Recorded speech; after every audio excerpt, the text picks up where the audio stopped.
और भी कोई कलर है?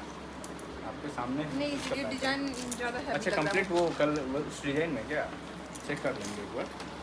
ये वाला कंप्लीट उसमें एक कलर ये है आपका पेस्टल कलर है, कलर ये भी डिफरेंट है।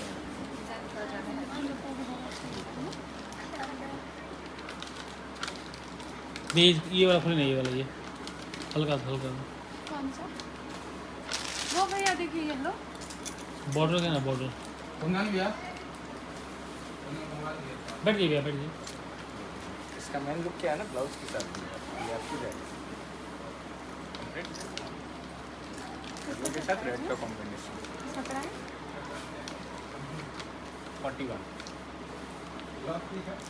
ये सब दीदी प्योर कपड़ा, जो प्योर होता है ना फैब्रिक, वही कपड़ा। और एक रेडीमेड जो ब्लाउज बना जी हुआ मैम, उसी में मैं दिखा रहा हूँ उस वैरायटी हाँ, वो ब्लाउज वाला। उस वैरायटी में। और जो थोड़ा सा लास्ट में आया है अभी